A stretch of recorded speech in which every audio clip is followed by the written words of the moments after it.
പല സാഹചര്യങ്ങളിലും തല ഉയർത്തുവാൻ കഴിയാതെ നാം അപമാനിക്കപ്പെടാറുണ്ട്. അതിൽ മിക്കപ്പോഴും നമ്മുടെ തെറ്റുകൊണ്ട് സംഭവിച്ചത് ആയിക്കൊള്ളണമെന്നില്ല. നമ്മുടെ ഒപ്പം നിൽക്കുമെന്ന് നാം വിചാരിച്ചവർ മാറി നിന്ന് അത് കയ്യിലിരിപ്പ് കൊണ്ട അവൾക്ക് അത് വരണം എന്ന് പറയുന്നത് ഒരുപക്ഷെ നാം കേട്ടിരിക്കാം. നാം വളരെയധികം സ്നേഹിച്ചവർ പലരും നമ്മെ തള്ളിപ്പറയുന്നതും നമ്മെ ഒറ്റപ്പെടുത്തുന്നതും നമ്മുടെ ജീവിതയാത്രയിൽ പലപ്പോഴും നാം അനുഭവിച്ചവരാ. നമ്മെ ഒരിക്കലും തള്ളിക്കളയാത്ത, കണ്ണുമടച്ച് നമുക്ക് വിശ്വസിക്കുവാൻ കഴിയുന്ന, നമ്മുടെ ഹൃദയം തുറക്കുവാൻ കഴിയുന്ന, ജീവിക്കുന്ന ദൈവത്തിന്റെ അടുക്കിലേക്ക് നാം അടുത്തു വരണമെന്ന് ദൈവം ആഗ്രഹിക്കുകയാണ്. നാം താളടിയായി പോകരുത്, നാം വിഷമിക്കരുത് എന്ന് ദൈവം നമ്മെക്കുറിച്ച് ആഗ്രഹിക്കുന്നത് കൊണ്ടാ പല സമയങ്ങളിലും ആശ്വസിപ്പിക്കുന്ന ദൈവത്തിന്റെ വചനം കേൾക്കുവാനിടയാകുന്നത്. വേദപുസ്തകത്തിൽ പലയിടങ്ങളിലും ദൈവത്തോട് ചേർന്ന് നടന്ന വ്യക്തികളെ ദൈവം എടുത്തുപയോഗിച്ചത്, മാനിച്ചത് നമുക്ക് കാണുവാൻ കഴിയും. നീയോ യഹോവേ എനിക്ക് ചുറ്റും പരിചയം, എന്റെ മഹത്വവും എന്റെ തല ഉയർത്തുന്നവനും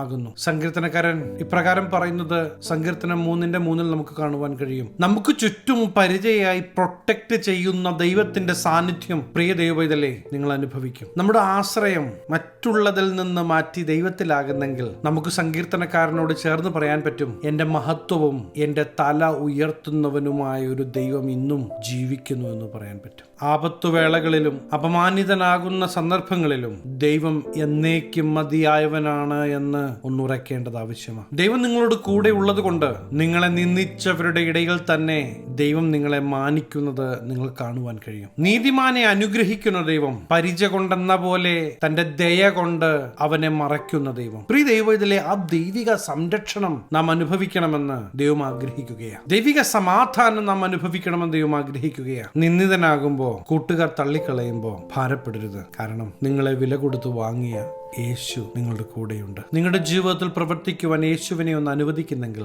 യേശുവിന്റെ പ്രവൃത്തി പ്രിയ ദൈവത്തിലെ നിങ്ങളുടെ ജീവിതത്തിൽ നിങ്ങൾ കാണുവാൻ പോകുകയാണ്. തല താഴ്ത്തി എന്നെ കൊണ്ട് ഇനി ഒന്നിനും കൊള്ളുകയില്ല എന്ന് പറഞ്ഞ് കരഞ്ഞു തീർക്കുവാനുള്ളതല്ല നിങ്ങളുടെ ജീവിതം. നിങ്ങളെ സ്നേഹിക്കുന്ന ഒരുവനുണ്ട്. നിങ്ങളെ മാറോട് ചേർത്ത് സാരമില്ല പോട്ട് എന്ന് പറഞ്ഞ് നിങ്ങളെ ആശ്വസിപ്പിക്കുന്ന ഒരു ദൈവമുണ്ട്. ആ ദൈവ സാന്നിധ്യം നിങ്ങൾ അനുഭവിച്ച് ദൈവിക സമാധാനം, ദൈവിക സന്തോഷം നിങ്ങളുടെ ജീവിതത്തിൽ ഉണ്ടാകണമെന്ന് ദൈവം ആഗ്രഹിക്കുകയാണ്. ഒരുപക്ഷെ നിങ്ങൾ ഇന്ന് കടന്നു പോകുന്ന സാഹചര്യങ്ങൾ ദുർഘടം പിടിച്ചതാകാം, വിഷമഘട്ടങ്ങളിലൂടെയാകാം നിങ്ങൾ കടന്നു പോകുന്നത്.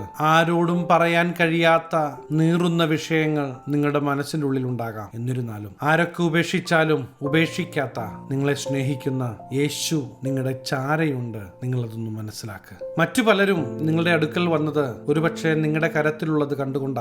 നിങ്ങൾക്ക് അത് നഷ്ടമാകുമ്പോൾ എപ്പോഴും കൂടെ ഉണ്ടാകുമെന്ന് പറഞ്ഞവർ പലരും നിങ്ങളെ തനിച്ചാക്കിയിട്ട് പോയേക്കാം. എന്നാലും നിങ്ങളെ തനിച്ചാക്കാത്ത ഒരു യേശുവിനെ കുറിച്ചാണ് ഞാൻ ഇന്ന് നിങ്ങളെ ഓർമ്മിപ്പിക്കുന്നത്.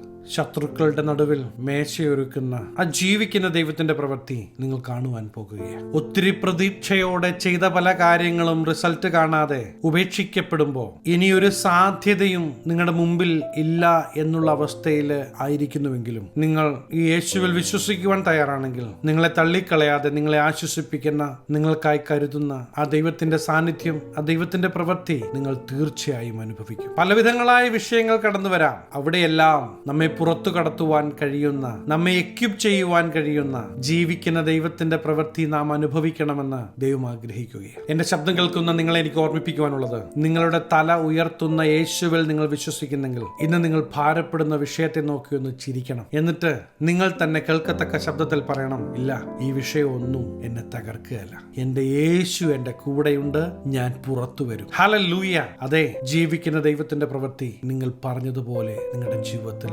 സംഭവിക്കും. നിങ്ങളെ അപമാനിക്കുന്ന സാഹചര്യങ്ങൾ മുന്നിൽ കടന്നു വരുമ്പോൾ മാനുഷികമായ അതിനെതിരെ പ്രതികരിക്കാതെ ദൈവസന്നിധിയിൽ കടന്നു വന്ന് ഈ വിഷയങ്ങളെ ഞാൻ എങ്ങനെയാണ് കൈകാര്യം ചെയ്യേണ്ടത് എന്ന് ചോദിക്കുമ്പോൾ തീർച്ചയായും നിങ്ങൾ ദൈവശബ്ദം കേൾക്കും. ദൈവശബ്ദം കേട്ട് മുന്നേറുന്ന നിങ്ങളെ തകർക്കുവാനോ തൊടുവാനോ ഒരു ശക്തിക്കും കഴിയുകയില്ല. നമ്മുടെ ബലവും പരിചയവുമായ ഈ ദൈവത്തിലൊന്ന് ആശ്രയിച്ച് ദൈവത്തിന്റെ സഹായം നമ്മുടെ ജീവിതത്തിൽ നാം ഒന്ന് അനുഭവിച്ച് നാം സന്തോഷത്തോടെ ജീവിക്കണമെന്ന് ദൈവം നമ്മെക്കുറിച്ച് കുറിച്ച് ആഗ്രഹിക്കുകയാണ്. ഭയപ്പെടുത്തുന്ന വിഷയങ്ങളുടെ നടുവിൽ ഭയപ്പെടേണ്ട എന്ന ദൈവശബ്ദം ഈ ദിവസങ്ങളിൽ നിങ്ങൾ കേൾക്കും. ഞാൻ നിങ്ങൾക്ക് വേണ്ടി പ്രാർത്ഥിക്കുവാൻ ആഗ്രഹിക്കുകയാണ്. കണ്ണുകളടയ്ക്കാൻ പ്രാർത്ഥിക്കാം. മഹാപരിശുദ്ധനായ ഞങ്ങളുടെ സ്വർഗീയ പിതാവേ, എന്നോടൊപ്പം ചേർന്ന് പ്രാർത്ഥിക്കുന്ന ഈ ദൈവജനത്തെ അങ്ങയുടെ തൃക്കരങ്ങൾ തരുന്നു. ആപത്തുവേളകളിൽ, അപമാനിക്കപ്പെടുന്ന നിമിഷങ്ങളിൽ മാനിക്കുന്ന, തല ഉയർത്തുന്ന ദൈവ സാന്നിധ്യം ഈ ജനം അനുഭവിക്കട്ടെ. ഈ ദിവസങ്ങളിൽ തന്നെ ദൈവത്തിന്റെ പ്രവൃത്തി ഈ ജനത്തിൽ നടക്കട്ടെ. അനുഗ്രഹിച്ചു പ്രാർത്ഥിക്കുന്നു. അനുഗ്രഹമാകട്ടെ. സകല മാനവമഹത്വം അങ്ങേക്ക്. സകല നസറേനായ യേശു ക്രിസ്തുവിന്റെ നിസ്തുല്യ നാമത്തിൽ തന്നെ. ആമേൻ. പ്രിയ ദൈവപൈതലേ, നിങ്ങൾ ഭയപ്പെടുന്നത് പോലെ ഒന്നും സംഭവിക്കുകയില്ല. യേശു കൊണ്ട് നിങ്ങളുടെ കൂടെ ധൈര്യമായിരിക്കെ. യേശുവിന്റെ പ്രവൃത്തി നിങ്ങൾ കാണും. ഈ ചെറു സന്ദേശം നിങ്ങൾക്ക് അനുഗ്രഹമായെങ്കിൽ തീർച്ചയായും ഞങ്ങളെ അറിയിക്കണം. അനേകർക്ക് അനുഗ്രഹമാകേണ്ടതിന് സ്നേഹിതർക്ക് ഷെയർ ചെയ്യുക, ഫോർവേഡ് ചെയ്യുക. നിങ്ങൾ ഈ ചാനൽ ഇതുവരെയായിട്ടും സബ്സ്ക്രൈബ് ചെയ്തിട്ടില്ല എങ്കിൽ തീർച്ചയായും സബ്സ്ക്രൈബ് ചെയ്യണം. ദൈവം അനുവദിച്ചാൽ അടുത്ത ദിവസം നമുക്ക് വീണ്ടും കാണാം. Stay blessed.